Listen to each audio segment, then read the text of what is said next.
ध्यानाभ्यास के लिए कृपया अपने नेत्रों को बंद कर लीजिए।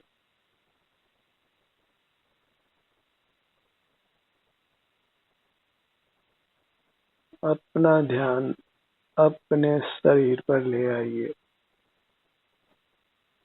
अपने सिर से पैरों तक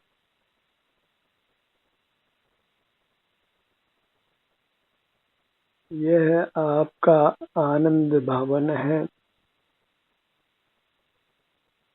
जिसमें आप पहुंच गए हैं।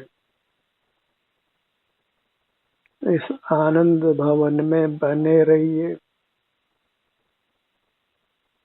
बहिर्मुख रहने से कुछ कर्म की धूल जमा हुई है, वह आपके यहाँ आते ही वह धूल साफ होने लगी है।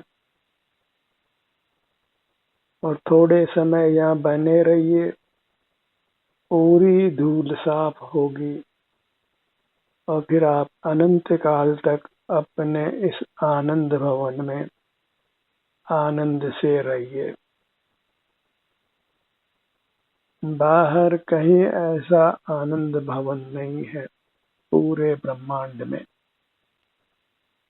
अन्य जीवों के पास भी ऐसा ही आनंद भवन है, पर वह उनके लिए है, आपके लिए नहीं है। सब जीवों के पास अपना अपना आनंद भवन है, जो अनुपम है, उत्कृष्ट है, महान है।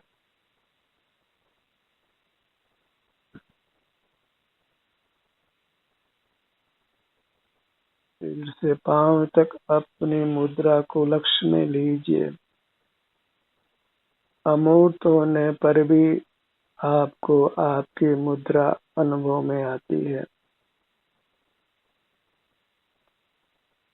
आप बैठे हैं, लेटे हैं, खड़े हैं, चल रहे हैं, वह आपको बंद नेत्रों से भी भासित होता है। ऐसे ये अमूर्त मुद्रा आपके अनुभव में आती है और यह मुद्रा आनंद भवन है।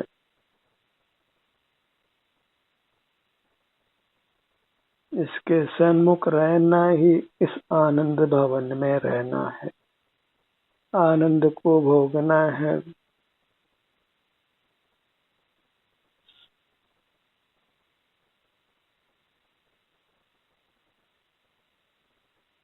आनंदम ब्रह्मणो रूपम, आप ब्रह्म हैं और आपका रूप आनंद है। एक ही शर्त है कि आपको यहाँ बने रहना है, क्योंकि यहाँ से जाने के बाद फिर यहाँ धूल जमा होने लगती है। आपके रहने से जो धूल बाहर जाती है, सफाई होती है, फिर आपके बाहर जाने से फिर पुनः धूल आने लग जाती है और फिर आनंद भवन की पूरी सफाई नहीं हो पाती। इसलिए यहाँ बने रहिए, यही विचरण करिए। इसी के एक भाग से दूसरे भाग तक जाइए। यहाँ जो भी संवेदना मिलती है, आराम या वेदना रूप से उसको भोगिए। यह वेदना कुछ समय के लिए ही है और आप यहाँ बने रहेंगे तो फिर वेदना का अनुभव नहीं होगा। वेदना का अनुभव तो इसलिए होता है कि आपके बहिर्मुख रहने से यहाँ कर्म की धूल जमा हुई है। तो थोड़ा प्रतीक्षा कीजिए, धूल को साफ हो जाने दीजिए, फिर आपको किंचित भी वेदना का अनुभव अनंत काल भी होने वाला नहीं है। न रोग, न क्षुधा, न तृषा, न सर्दी, न गर्मी, कोई दर्द नहीं। तीन लोक के जीव आपको परमात्मा के रूप से जानेंगे।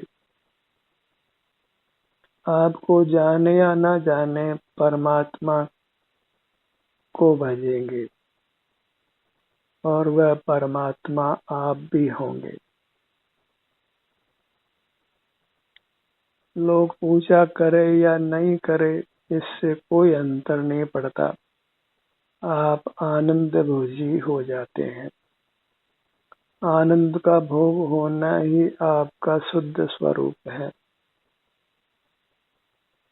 और उसी से आपकी महिमा है, उसी से आप जगत पूज्य होते हैं। परमात्मा की परिभाषा यह है कि जो उत्तम अविनाशी सुख को भोगते हैं, अपने आप से ही अपने आनंद भवन में रहकर वे आनंद को भोगते हैं। जो आनंद सातिशय है, विषयों में जो आनंद है वह निरतिशय है। सुख सा लगता है पर वास्तव में आकुलता है और उसके फल में दुख है। अपने आनंद भवन में रहकर सातिशय आनंद भोगिए। आपके हर भाग में, हर अंग में आनंद है और उसकी कोई मर्यादा, कोई सीमा नहीं है।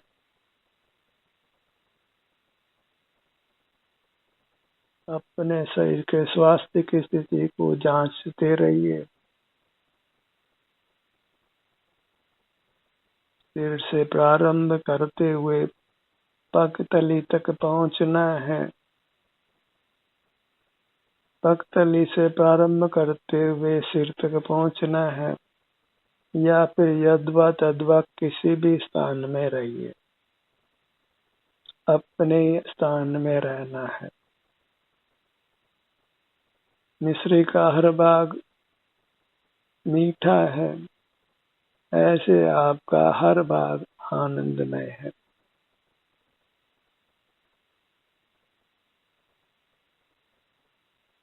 हर भाग आपको सुख देता है। इसलिए अपनी अमूर्त काया का दूसरा नाम शिव शंकर है। शिव माने मोक्ष, शंकर माने सुख देने वाला, सुख करने वाला।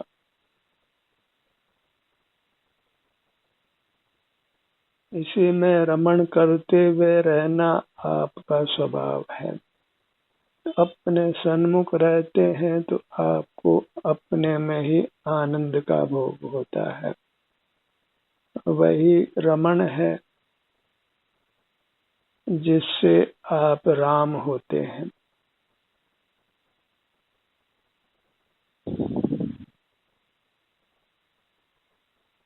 हर जीव स्वभाव से शिव है, राम है,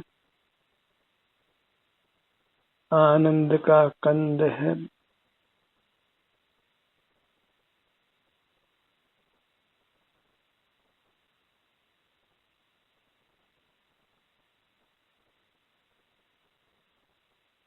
इस आनंद का अपने आनंद भवन में रहकर भोग कीजिए और यह आनंद भवन आपके प्राप्त मूर्त शरीर के आकार में है।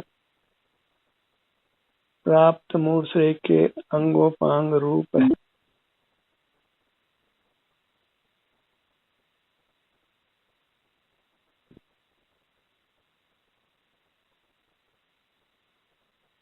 जैसा भी आपका वर्तमान में आकार है वह आनंद रूप है।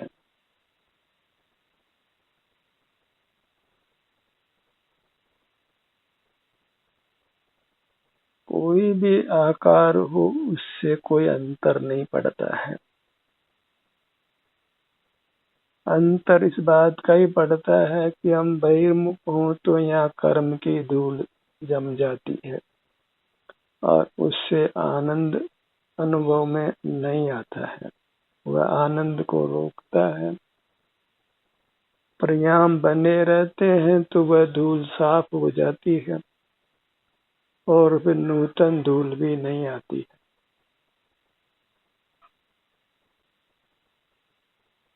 और हर भाग में आप विचरण करिए तो यह आनंद भवन अत्यंत साफ और सुखद हो जाएगा।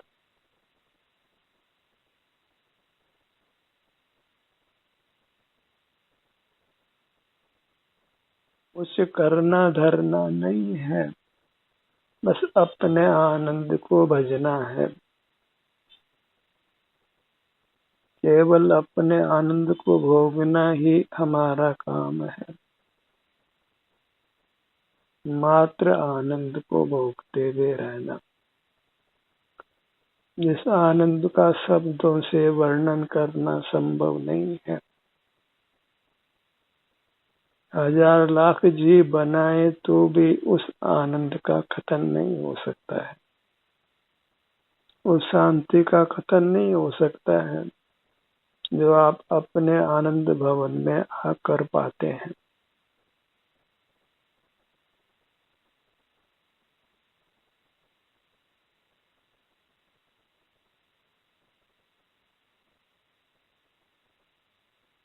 पेट से पांव तक ये मनुष्याकार है और उस आकार से आपके आनंद में कुछ भी अंतर नहीं पड़ता है। आपका मुखमंडल भी आनंदमय है, आपकी गर्दन भी आनंदमय है, आपका धड़ भाग भी आनंदमय है, आपके दोनों हाथ भी आनंदमय हैं और दोनों पैर भी आनंदमय है। बस उस आनंद का एहसास करते रहिए अपने ही अंगों में।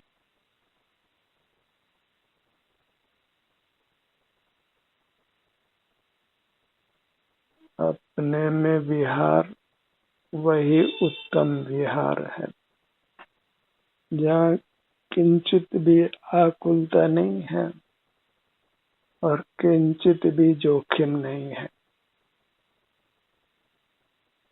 बस थोड़ी देर यहाँ बने रहिए ताकि कर्म की धूल साफ हो सके और उसके बाद फिर आपको सहज ही बहिर्मुखता नहीं होती है। अनंत काल भी मात्र आनंद का ही भोग होता है, जो आपका पवित्र दिव्य स्वभाव है, जो आपका पारमार्थिक स्वरूप है, वह आनंद है।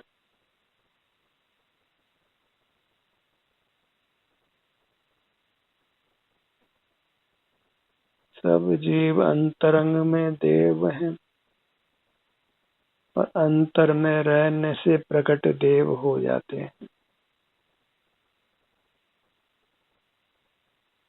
तो बस अपने सिर से पांव तक जो हमारा वास्तविक आवास है, भवन है, घर है, जो मनुष्य आकार है, इसी में सुख से निवास करिए। वही उपवास है।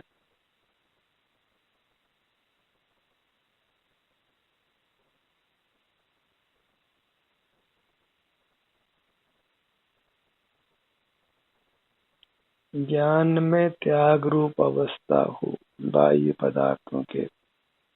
कोई बाह्य पदार्थ हमारे ज्ञान का विषय नहीं बने, क्योंकि उससे हम बहिर्मुख हो जाते हैं, अपने सुख की धारा से छूट जाते हैं और फिर इस आनंद भवन में धूल आने लगती है।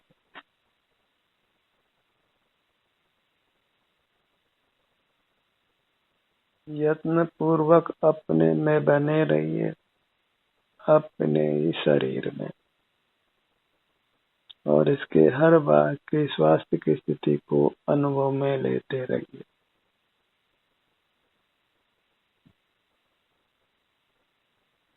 और आपके इस अनुभव से ही जो भी धूल जमा हुई है वह धूल पृथक होती है।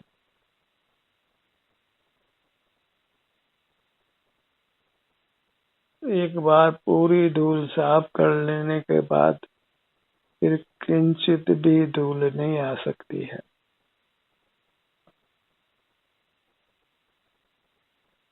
धूल आने के जितने भी छिद्र हैं, इंद्रियां, मन और मस्तिष्क, उन सब से आप मुक्त हो जाते हैं और फिर किंचित भी धूल आपके भीतर नहीं आती।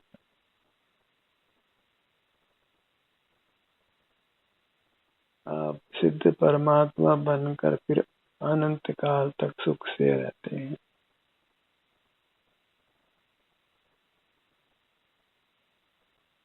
अपने ध्यान को सिर से पांव तक लाने पर सिर से पांव तक जो आपको आपका एहसास होता है वही आत्मा का अनुभव है। और इस बात की शिकायत मत रखिए कि मुझे आत्मा का अनुभव नहीं होता है, क्योंकि अपना अनुभव करना अत्यंत सुगम है, क्योंकि वह स्वाधीन है।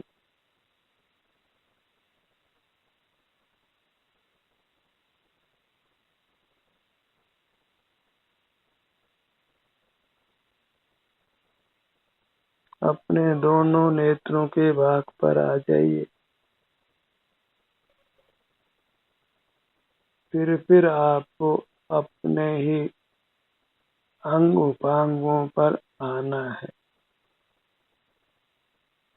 वहाँ के सुख दुख की स्थिति का अनुभव आपको होगा और उससे आप कर्म की धूलि से मुक्त होंगे।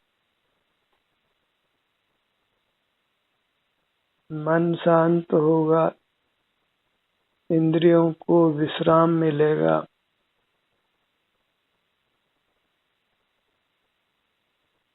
स्वास्थ्य उत्तम से भी उत्तम होगा। भूतकाल में अनंत जीव अपने आनंद भवन में आकर सुखी हो गए हैं। अब आपकी बारी है अपने आनंद भवन में प्रवेश कर इसमें रहने की,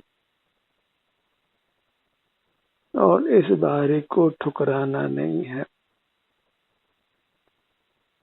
क्योंकि अवसर फिर नहीं मिलता है।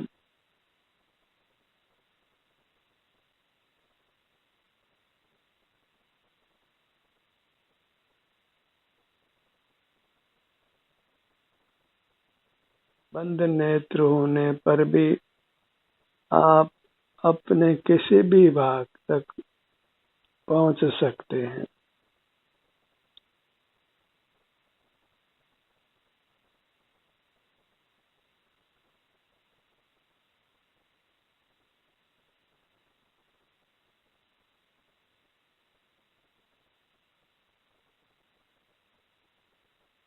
मूर्त भवनों में भले आप सुख की कल्पना करते हो, पर वास्तव में तो ये अमूर्त भवन ही सुखदायी है।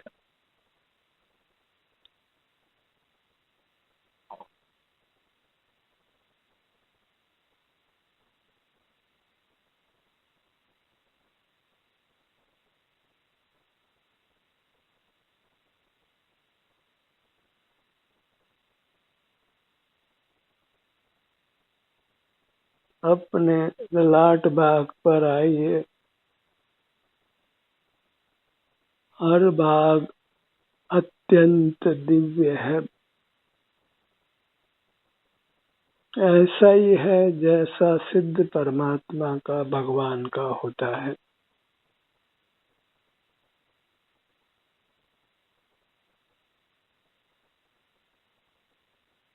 अंतरंग में जीवों में भेद नहीं है। प्राप्त मूर्त पुद्गल काया के संबंध से ही जीवों में अंतर होता है, उनके सुख दुख में अंतर रहता है।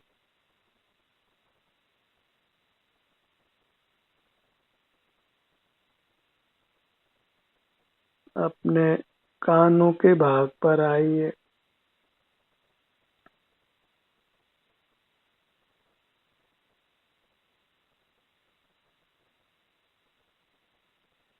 बाहर के कानों का एक ही उपयोग है कि आप अपना ध्यान वहां पर लाकर सुख का अनुभव करें।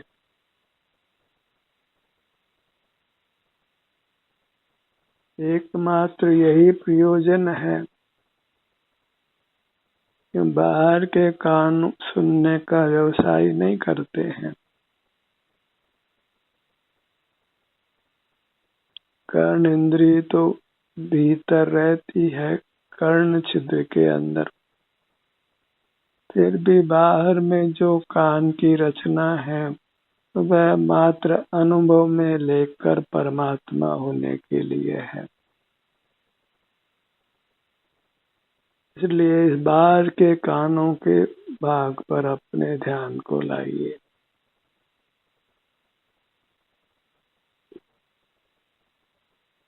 अपने अंगों के प्रति जागरूक रहना है। Remain conscious of different parts of your spiritual body. Body consciousness, body awareness. It is the only formula for being blissful, to remain healthy and happy always, in all times to come.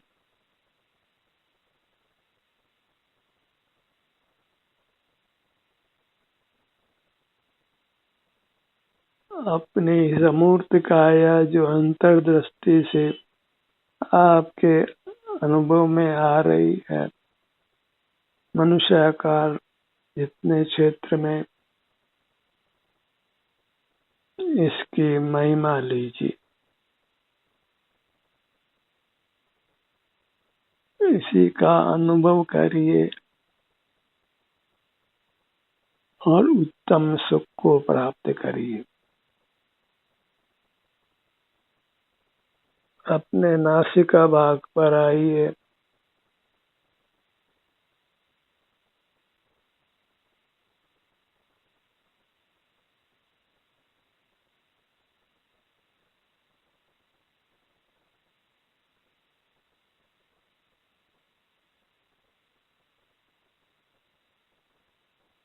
प्राकृतिक व्यवस्थाओं से ही इंद्रियों का नाना प्रकार का आकार है।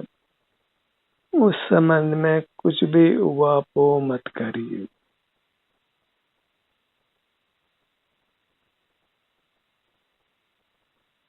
अपनी आकृति भले ही कैसी भी हो, पर वह सब आनंद रूप है, आनंद दाता है।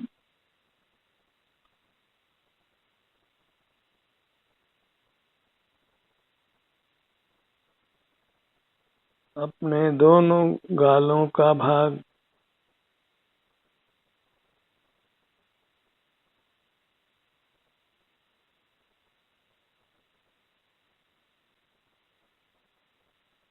हमारे ध्यान लाने से ही फिर शरीर में कोई रोग नहीं होता, कोई वेदना उत्पन्न नहीं होती। कोई तीव्र ही कर्म का विपाक हो तो वह अपवाद है, और वह तीव्र कर्म का विपाक भी पूरी शक्ति के साथ प्रकट नहीं हो सकता है यदि आप अपने आनंद भवन में रहते हैं।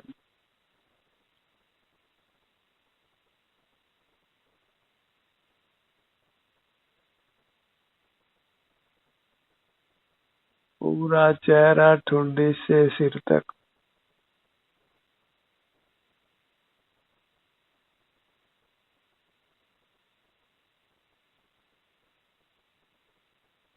यही उत्तम अवसर है कि हम अपने आनंद भवन में रहने लगे हैं।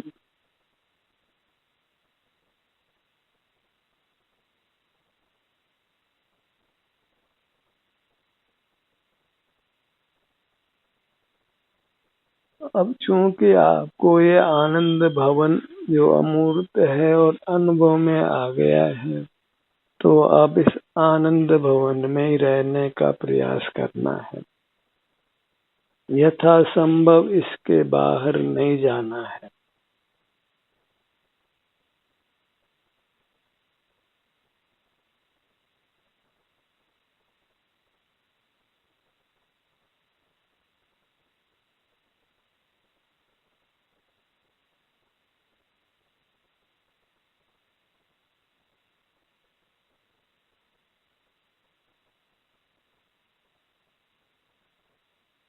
अपने पूरे मुखमंडल को लक्ष्य में लीजिए।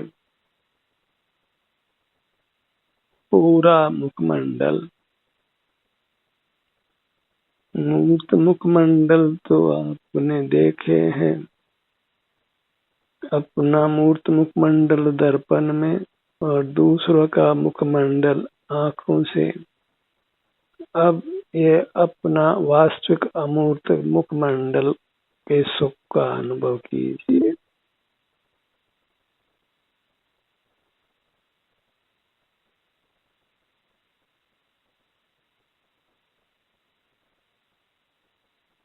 बस यहाँ बने रहना है। कर्म की धूलि को स्वतः साफ होने दीजिए।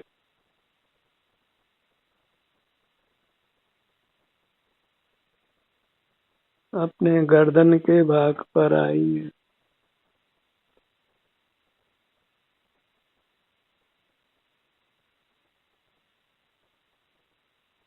अपने विभिन्न भागों पर आने से हमारी काया का कल्प होता है।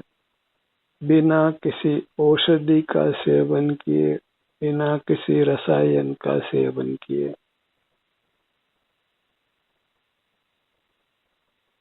अपने धड़ भाग को अनुभव में लीजिए। आनंद भवन का ये सबसे बड़ा भाग है।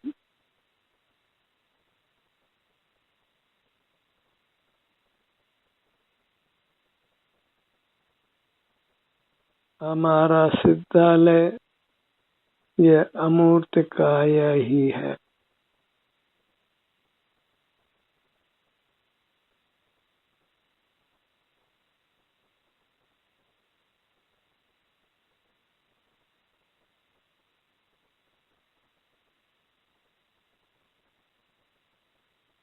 अपनी दोनों भुजाएं, दोनों पैर जो अंतर्दृष्टि से अनुभव में आते हैं, ये आपके ही हाथ पैर हैं। आप आत्मा हैं, जीव हैं, तो फिर ये आत्मा के जीव के ही अमूर्त हाथ पैर हैं। क्योंकि आप अमूर्त हैं, इसलिए आपके सब अंग उपांग अमूर्त हैं और अंतर्दृष्टि से सब अनुभव में आते हैं।